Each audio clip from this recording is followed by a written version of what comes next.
Inilah yang diceritakan oleh Qurtubi dalam tafsirnya. Kita terangkan hal ini kerana banyak orang moden terpesona tentang psikoanalisa pendidikan terhadap jiwa yang popular dikemukakan oleh Sigmund Freud.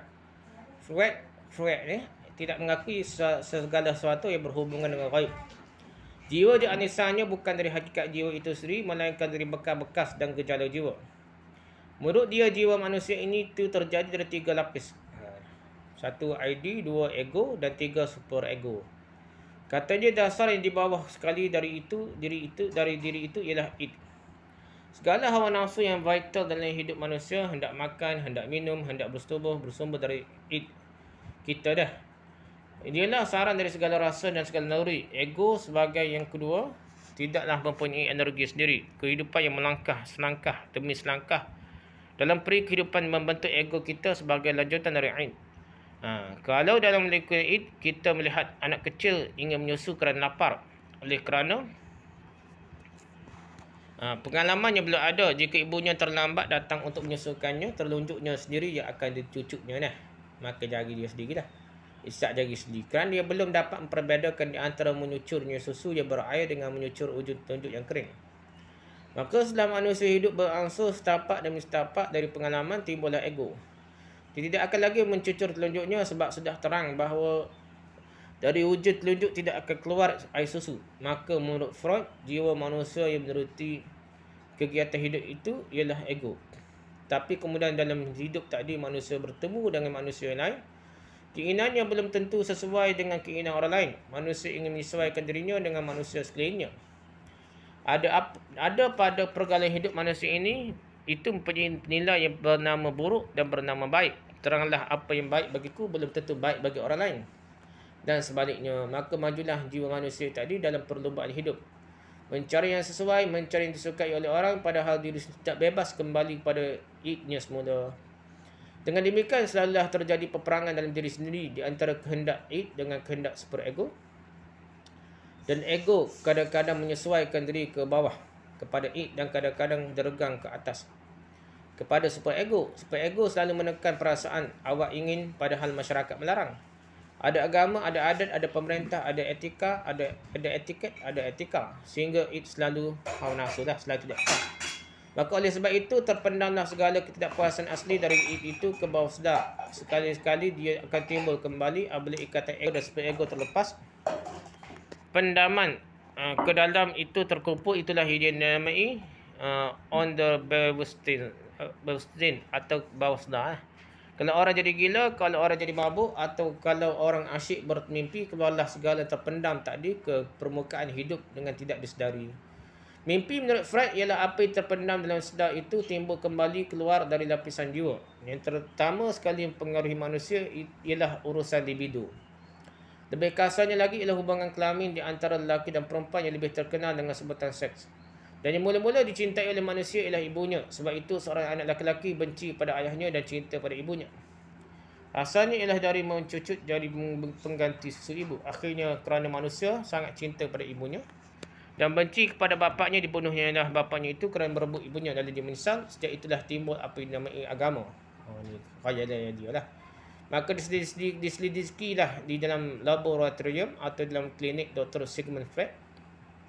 Di jiwa dari orang yang sakit jiwa, diselidiki mimpi mereka, ternyata segala takbir dari mimpi itu adalah mewujudkan nafsu syahwat libido yang terpendam tadi saja. Kalau bermimpi mengendarai kuda, takbirnya adalah bersetubuh. Sebab bergoyang-goyang di punggung kuda itu adalah perasaan terpendam syahwat setubuh yang timbul kembali. Demikianlah seterusnya sehingga segala kegiatan hidup manusia termasuk mimpi manusia ialah libido. Seks, mencintai ibu, bersetubuh, lainnya tidak. Ketika ada muridnya minta dianalisa tentang mimpi Firaun Mesir 7 ekor sapi gemuk dengan 7 ekor sapi kurus dan 7 ikat gandum subur yang bernas buahnya dengan 7 ikat gandum kering tak berbuah yang diminta supaya Nabi Yusuf mentadbirkannya. Freud telah menjawab dengan tegas bahawa itu hanyalah dongeng omong kosong saja. Ada orang yang belum merasa nilai kesarjanaannya bermutu tinggi kalau dia belum mengikuti sepenuhnya tanpa reserve, tanpa undur balik segala teori Freud itu, mencap pula segala mimpi yang tersebut dalam Quran itu omong kosong. Mereka merasai bahawa teori Freud itu sudah mutlak benar dan sudah sampai kepada puncak ilmiah tentang ilmu jiwa. Padahal kesanggupan Freud dengan psikoanalisanya itu hanyalah sebatas pada pendidikannya terhadap jiwa-jiwa yang abnormal yang tidak orang insting tina orang yang tak betul dah, tidak abnormal lah.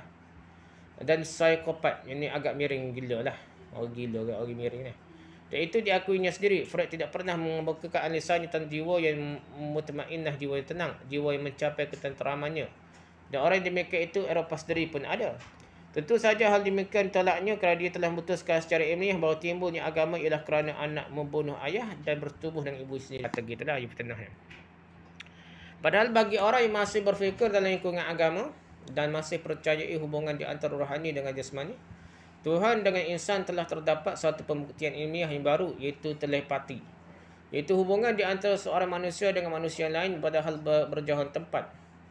Seorang di Amerika, seorang di Eropah dengan tidak memakai alat telekomunikasi, benda, telefon, telegraf, televisi, radio, hanya semata-mata dengan tafakur.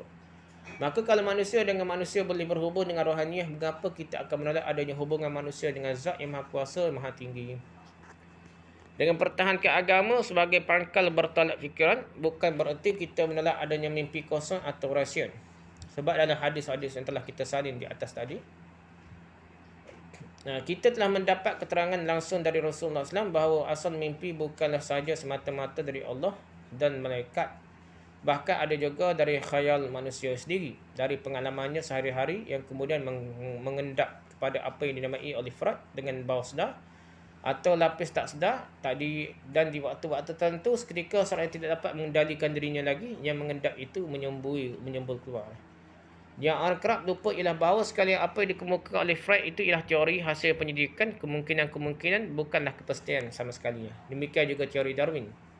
Dalam bidang ilmiah jauh berbeza di antara teori dengan hukum-hukum dan dalil atau axioma yang tidak dibantah lagi. Suatu teori ilmiah boleh diperbaiki lagi, bahkan boleh dibantah lagi oleh hasil penyidikan yang lain dan menjadi teori yang lain pula. Misalnya tentang pendapat Freud bahawa agama itu asalnya ialah kerana sang anak sangat cinta pada ibunya yang telah dimulainya sejak dia sarap menyusu. Yang lama-kelamaan menimbulkan bencinya pada ayahnya dan anak perempuan lebih dekat pada ayahnya sebagai lawan dari anak lelaki lebih sayang pada ibu. Teori ini dibuat berpanjang-panjangan sampai kepada anak membunuh ayah lalu bersetubuh dengan ibu. Teori ini dinamai Oedipus. Dan di Indonesia boleh ditukar namanya dengan teori Sangkurian. Khayal segmen Freud ini adalah teori sahaja, bukanlah hukum pasti, tapi telah dipergunakan buat meruntuhkan segala kesucian agama. Sehingga secara kasar keyakinan agama telah dibawa secara ilmiah kepada urusan seks. Sekata orang semacam Freud tidak akan ada yang sanggup menjelaskan bilakah hal itu terjadi. Adapun bagi agama sendiri, terutama agama Islam, sebagaimana seorang falsafah Islam tadi telah menerangkan, iaitu Ibn Khaldun, jiwa manusia mendapat ketenangannya di dalam waktu tidur. Gangguan panca indera dan keaktifan otak terhenti. Apabila jiwa kerana tekanan dingin malam telah menyelinap ke dalam batin dan mendapat istirahat. Kalau sekiranya seorang sudah melatih pembersihan jiwa atau pembersihan jasmani daripada makanan dan minuman yang haram, selalu berusaha mengurangi perbuatan yang tercela, maka dalam tidurnya jiwa itu pun akan mendapat ketenangannya. Pengaruh-pengaruh buruk daripada apa yang dinamai syaitan atau pengaruh buruk daripada hawa nafsunya sendiri sebagai manusia akan berkurangan. Lepasnya diri daripada pengaruh yang jahat membawanya lebih dekat pada pengaruh yang baik, dia pun naik kepada al-malakatul ula, al-malakatul a'la. Artinya ke dalam suasana malaikat, sebab roh itu sendiri pada hakikatnya sama ghaibnya dengan malaikat itu sendiri. Dalam suasana tidur, lingkungan badan lepas dari jiwa dan jiwa bebas naik ke alam yang lebih tinggi. Imam Ghazali memberikan tafsir tentang ular atau kala atau binatang-binatang dan serangga berbisa yang mengejar-ngejar manusia di alam kubur. Bahawa semuanya itu bukanlah sebenarnya ular. Malaikat dosa-dosa manusia itulah yang mengejar dan menyerupakan dirinya jadi ular. Antara itu mimpi-mimpi buruk terlalu banyak yang berasal daripada kesalahan dan kusuk-musuk fikiran manusia itu sendiri dalam hidupnya sehari-hari. Biarlah Freud mengatakan bahawa superego manusia yang menjadi penghambatnya dalam beberapa hal. Tapi ajaran agama menjadikan manusia takluk pada peraturan bukan kerana takut, melainkan dengan sukarela. Itu pula sebabnya maka Islam melarang keras meminum minuman yang memabukkan. Kerana kalau manusia telah mabuk, maka apa yang dinamai oleh Freud superego tidak boleh lagi mengendalikan jiwa dia. Maka terkeluarlah segala simpanan nafsu bahimiah, nafsu sebagaimana kebinatangan, nafsu kebinatangan muncul keluar kerana telah terlepas dari kandangnya. Maka terulah dia di saat itu daripada binatang yang berakal, hayawan natik atau Homo sapiens menjadi benar-benar binatang. Kesimpulannya ialah bahawa kita sebagai umat beragama percaya akan adanya mimpi. Bukanlah mimpi itu semata-mata kebinatangan manusia yang lepas dari kandang kerana pintunya tak terkunci. Bahkan ada yang lebih tinggi dari itu, iaitu satu bahagian dari 46 bahagian wahyu. Wallahu a'lam. Subhanakallahumma wa bihamdika, subhanaka wa bihamdika, subhanaka wa bihamdika, asyhadu an la ilaha illa anta, astaghfiruka wa atubu ilaik. Assalamualaikum warahmatullahi wabarakatuh.